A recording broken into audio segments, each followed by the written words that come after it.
59,000 लोग जो है धरना दे रहे हैं, बहनें धरना दे रही हैं। एक तरफ मुसलमान को टारगेट बना के उसको निर्मम हत्या की जा रही है, उसको गोली मारने का आदेश दिया जा रहा है कि जहाँ भी मुसलमान टोपी दिखे वहाँ गोली मार दो। ये नफरत देश चलेगा क्या? इसी हिंदुस्तान के लिए हम लोगों ने परिकल्पना की थी। एक मुख्यमंत्री के तौर पे जब आपने शपथ ली थी तो संविधान की शपथ ली थी। आप एक तरफ जो वहाँ पे पुलिस वालों को चोट लगी वहाँ तो मिलने जा रहे हो, जिनको गोली ही मार दिया गया उनके पास आप मिलने भी नहीं जा रहे हो। वो क्या जनता नहीं है? अब शेर पढ़ना ही बंद कर दे क्या? हमें तो शेर पाला था ना अपने बच्चों को मरवाने के लिए, कत्ल करवाने के लिए। जब जब हिंसा होती है एक गरीब परिवार से एक मौत होती है, जब जब कोई हिंसा होती है किसी के लिए खुशी होती है तो कहीं मातम होता है। ये हिंदुस्तान है क्या? इसी हिंदुस्तान की परिकल्पना हमने की थी। मतलब होता नहीं है कि घेर के मारना, घेर के मारे जा रहे हैं हमारे मुसलमान। देश के नागरिकों पे गोली चलाने का आदेश क्या उग्रवादी हैं, आतंकवादी हैं? वो लोग क्रिमिनल हैं का मतलब अपनी ही ज़मीन के, अपने ही मदरसे, अपने ही मंदिर को बचाना उग्रवादी थे? मतलब राम मंदिर में जो कार सेवक ने जो मेहनत की वो उग्रवादी थे? देखिए वकील राजा भी थे उसमें। अब समय आ गया है कि अब रोडों पे निकलना होगा। सभी पार्टियों के, विपक्षी पार्टियों के, हिंदू, मुस्लिम, दलित, आदिवासी, सिख, अब मुसलमान और दलित को मैटर को लेके बहुत हो गया। इनके लिए हम लोग कभी सड़क पे नहीं उतरे हैं। एक बार जेल भरो आंदोलन हो ही जाए। संत करेंगे जेल भरो आंदोलन, कर ही दे। 4 से 7 लाख संत जब पहुंचेंगे ना, भगवा भगवा दिखेगा ना, उधर से टोपी सरकार हिलेगी। इस सरकार को हटा के सबको अपना अस्तित्व बचाना है। कोई भी अपने परिवार से मरने के लिए किसी इंसान को भेजने नहीं चाह रहा है।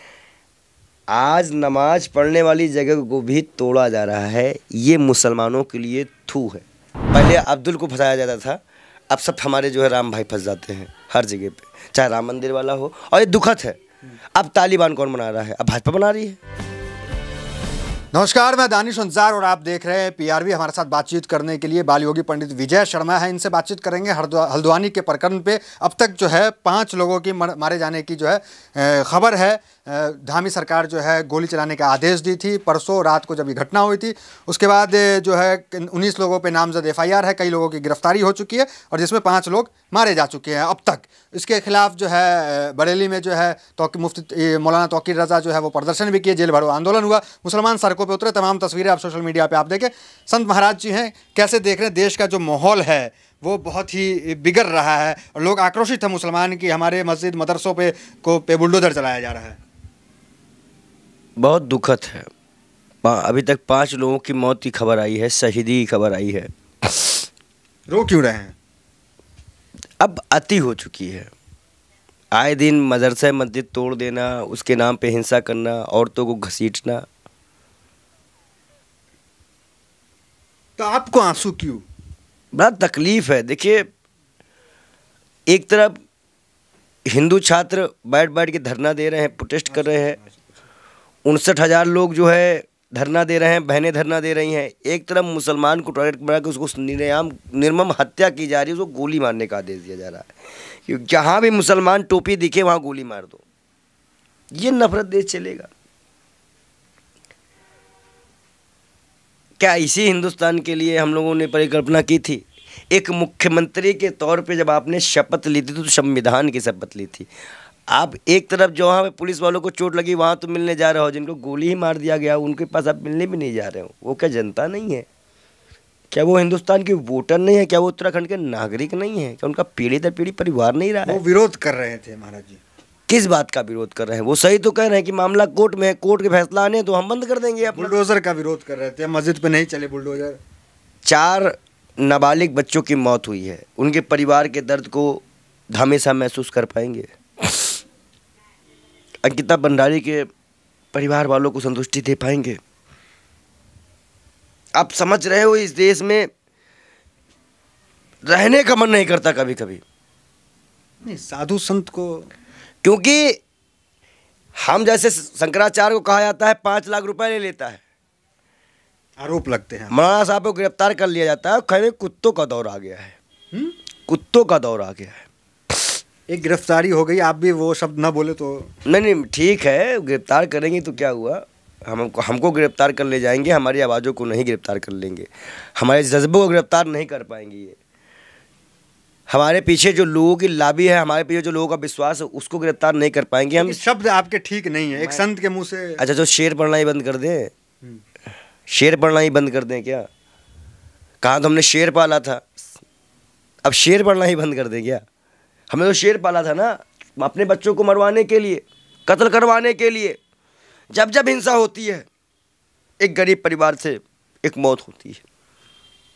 जब जब कोई हिंसा होती है, किसी के लिए खुशी होती है तो कहीं मातम होता है। ये हिंदुस्तान है क्या? इसी हिंदुस्तान की परिकल्पना हमने की थी। हम डिस्टर्ब हो गए वहां की फोटो देखकर, हल्द्वानी की देखकर। तो मस्जिद से आपको क्या लॉ है इस तरीके का? मंदिर हो, मस्जिद हो, सब कुछ अच्छा है। जब अजान का मुद्दा आया था तो मैंने एक बात कही थी कि उसी अजान को 5 बजे पहले अजान हुआ करती थी, फिर आरती होती थी, फिर मैं उठता था पढ़ने के लिए। अजान हो या नमाज हो, लेकिन जिस तरह से ये सरकार ने वहाँ पे गोली चलाया, औरतों को घसीटा, और लगातार वहाँ पे जो हिंसा अभी तक चल रही है, मुसलमान पीड़ित है। अगर वो घर में भी घुसा हो तो गोली चलाने का आदत है, घर में घुस के गोली मार दी, कहते मैं उग्रवादी बैठा है। आप कुछ भी करा सकते हो। तो वहाँ के मुसलमानों की जान अब खतरे में हो गई। मतलब होता नहीं है कि घेर के मारना, घेर के मारे जा रहे हैं हमारे मुसलमान। तो ये आदेश के खिलाफ हैं आप? क्यों आप समर्थन में हैं? देश के नागरिकों पे गोली चलाने का आदेश क्या उग्रवादी हैं, आतंकवादी हैं वो लोग, क्रिमिनल हैं? का मतलब अपनी ही ज़मीन के, अपने ही मदरसे, अपने ही मंदिर को बचाना उग्रवादी थे? मतलब राम मंदिर में जो कार सेवक ने जो मेहनत की वो उग्रवादी थे? आप सोच लीजिए कि कितनी बड़ी बात आपने कह दी। वो तो अपने मदरसे की बात रख रहे हैं, कोर्ट पे आस्था रख रहे हैं।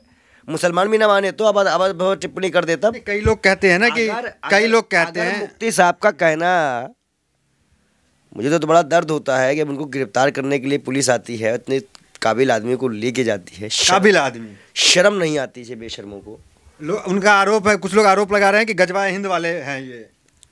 सुरेश चौहान कौन सा है? गोबर खाने वाला, हिम्मत तलवार दिखाता है, वो कौन सा है? वो गू खाने हिंदू वाला है, कट्टर हिंदू। अरे वो गू खाने वाला है। सुनो, तुम छोड़ दो ऐसे लोग बदतमीजों का नाम मत लिया करो। हमारे यहाँ बाबा रामदेव है। मैं आपसे बता रहा हूँ ना कि हमारे यहाँ के जो संत हैं, अब आप समझ लीजिए कि मुफ्ती साहब एक जगत गुरु की तरह हैं हमारे जैसे, आप लोग में, हमारे जैसे यहाँ पे, क्योंकि आपको बताने वाले, इस्लाम को मानने वाले, पढ़े लिखे स्कॉलर हैं। उनके चेहरे का जो नूर है ना, वो तो हमारे यहाँ के भिखारियों में नहीं मिलेगा आपको। जितने भी टोपीबाज बाबा हैं उनके अंदर वो नूर नहीं है। उनके हक में जो धर्म के बाबाओं में जो है वो नहीं है, नूर नहीं है। नहीं है ऐसा नहीं कहेंगे। शंकराचार्य को देख लीजिए, आप उनको देख लीजिए। आप और भी महात्माओं को देखना है, ढोंगी के नहीं है, नहीं है। जो मौनी बाबा है उनको देख लीजिए, नागा बाबा को देख लीजिए, उनके अंदर तेज दिख जाएगा, लेकिन ढोंगियों के अंदर नहीं दिखेगा। जो कार, और देखिए बड़ी आराम से नूर, तो एक नूर आपके चेहरे पे दिखती है, बड़े एक नूर है आप, बड़े आराम से उन्होंने क्या कहा मालूम है? तुम जाओ, मुझे संविधान में भरोसा है, मुझे कुछ नहीं होगा। उन्होंने अपील किया भीड़ को घर भेजो। अल्लाह को मानने वाला, नबी को मानने वाला बंदा सीधे साहब कह दिया तुम जाओ, मुझे कानून में भरोसा है। उसने कुछ किया ही नहीं है। इसे कहते हैं बिना डर के, इसे कहते हैं शेर। जो लोग वो बरेली में कर रहे हैं, यहाँ पे एक कुत्ते को पकड़ो 100 कुत्ते खड़े हो जाते हैं। बजरंग दल हो गया, हिंदू परिषद हो गया। क्यों? बहन बेटियों की इज्जत में नहीं खड़े होंगे, किसानों के हक में नहीं खड़े होंगे, उनको आतंकवादी कहेंगे, और शंकराचार्य को कहेंगे कि बिकाऊ है, 5 लाख रुपए ले लिए। ये इनकी भाषा है, मैंने कई वीडियो वायरल की है। इतने बेशरम लोग हैं ये। तो छोड़ दीजिए। बरेली में जो हुआ वो कई भीड़ आई जो गिरफ्तारी दे रही थी, देखिए वकील राजा भी थे उसमें। अब समय आ गया है कि अब रोडों पे निकलना होगा। सभी पार्टियों के, विपक्षी पार्टियों के, हिंदू, मुस्लिम, दलित, आदिवासी, सिख, अब मुसलमान और दलित को मैटर को लेके बहुत हो गया। इनके लिए हम लोग कभी सड़क पे नहीं उतरे हैं। एक बार जेल भरो आंदोलन हो ही जाए। संत करेंगे जेल भरो आंदोलन, कर ही दे। 4 से 7 लाख संत जब पहुंचेंगे ना, भगवा दिखेगा ना, उधर से टोपी सरकार हिलेगी। 7 लाख संत मैं कह रहा हूं, संपर्क में है 2-4 भी। मैं संपर्क की बात कर रहा है। जब अयोध्या मंदिर का मुद्दा आया था, पहला मुद्दा मैंने उठाया था, उसके बाद हजारों संतों ने मुद्दा उठाया। बताओ कोई नहीं है साथ में? तो ये मस्जिद का मुद्दा है ना, यहाँ कोई आपके समर्थन में नहीं आएंगे। एक चीज बता दे, सबको पता है कि हमारी लुटिया खसक गई है, हर चीज मोदी ने कब्जा कर लिया है। सबको अपना अस्तित्व बचाना है। इस सरकार को हटा के सबको अपना अस्तित्व बचाना है। कोई भी अपने परिवार से मरने के लिए किसी इंसान को भेजने नहीं चाह रहा है। आज नमाज पढ़ने वाली जगह को भी तोड़ा जा रहा है। ये मुसलमानों के लिए थू है। बड़ी बात कह रहे हैं आप। क्योंकि बहुत हो गया टिक टाक पिक टाक। मैं इसीलिए रुक रहा था, इसीलिए दर्शा रहा था, इसीलिए चेता रहा था, इसीलिए इसीलिए मैं रो रहा था, इसीलिए कह रहा था कि पठान में खुश मत हो जाओ, छोटी छोटी कामयाबी में खुश मत हो जाओ। लेकिन सब मौज कर रहे थे, लो पड़ गई ना ऊपर वाले की लात। मतलब अभी भी अजाब पूरी तरह से है। तो ये मुसलमानों के कर्मों की वजह से हो रहा है। मुसलमानों के कर्मों की वजह से भी हो रहा है और मुसलमान जागरूक नहीं है उसकी वजह से भी हो रहा है। मुसलमान को अपनी चीज़ों को लेकर बड़े बड़े बैरिस्टर भी आपके यहाँ हैं, बड़े बड़े पैसे वाले भी हैं, लगाए मुकदमा। आप बिल्कुल अब मुकदमा ही चले के कोर्ट में। जब तक अगर मान लीजिए हम तो जीत ही जाएंगे, ये भी पता है। कागज़ तो हमारे पास है, कागज़ तो आडवाणी जी को दिखाना पड़ेगा। आडवाणी जी का भारत रुकने वाला है, क्योंकि कागज़ दिखाना पड़ेगा। सीए वो पाकिस्तान से आए हैं, लाहौर से, तो उनका भारत क्यों मिले? पाकिस्तानी को भारत क्यों देंगे? इसीलिए सीए अब नहीं आएगा। अगर सीए आएगा तो आडवाणी जी को भारत रत्न नहीं मिल पाएगा। तो इसलिए भी हम कह रहे हैं कागज़ दिखाने की ज़रूरत नहीं पड़ेगी, हम सरकार को ही वापस कर देंगे। कुछ दिखाने की ज़रूरत नहीं पड़ेगी, बस हम लोगों को सड़कों पे आना पड़ेगा। हम तौकीर रजा जी का समर्थन करते हैं। तौकीर रजा का समर्थन करेंगे आप? आओ उनके साथ। भड़काऊ कहा जाता है कि मुसलमानों को भड़काते मतलब अपने हक के अभाव रहना भड़काऊ हो गया। मतलब आप कहोगे जीजा आ रहे हैं, हम आ रहे हैं, हिंदू का मुस्लिम काटे जाएंगे, मुल्लो उग्रवादियों संसद में बोल रहे हो खड़े होकर, तब भड़काना नहीं हुआ। बेशर्मी मत करो। एक जगह माफी और एक जगह गिरफ्तारी, ये सब देख रहा है, पूरा विश्व देख रहा है, पूरा लोकतंत्र देख रहा है कि आप क्या कर रहे हो। हमें ना बताओ, हमारे निकले हुए कि आंसू का हिसाब आपको देना पड़ेगा। आपके आंसू क्यों आ रहे हैं? अगर जुल्म मुसलमानों पे हो रहा है, तकलीफ आपको क्यों? लोग ये भी सवाल करेंगे कि संत क्यों इतनी तकलीफ में? दानिश जी ईमान से जाग जाओ। मैं तो जागा हुआ। मैं नहीं, आप नहीं जागे तभी ये सवाल। मेरा काम है सवाल निष्पक्षता से करना, ताकि पल्ला कहीं एक तरफ न झुक जाए। अगर आप निष्पक्षता है तो आप ये भूल रहे हैं कि आप हिंदुस्तान में पैदा हैं, जहाँ की मिट्टी मिट्टी में हिंदू मुस्लिम सिख ईसाई का मामला चलता है, जहाँ एक तरफ अजान और एक तरफ आरती चलती थी, जहाँ एक तरफ मुसलमान अपना काम करके आया तो और एक तरफ ईद के और एक तरफ दिवाली खुशियाँ मनाई जाती थी।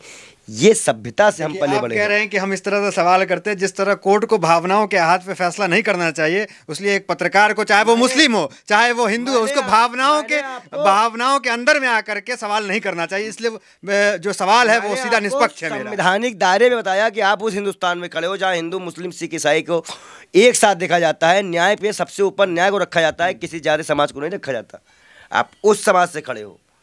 तो आप क्या चाहते हैं? मैं यहाँ से खुलेआम कह दूं ये गलत हो रहा है, ये क्यों चला? आप ये चाहते हो? एक पत्रकार का ये काम तो नहीं है। जब गोदी मीडिया नहीं बोल पाई तो आप भी यही मत बोलो, नहीं तो आपको भी यूनिवर्सिटी में बाहर घसीट लिया जाएगा। अभी रिजू सिंह वाले प्रोजेक्ट में घसीट लिया गया पत्रकारों को।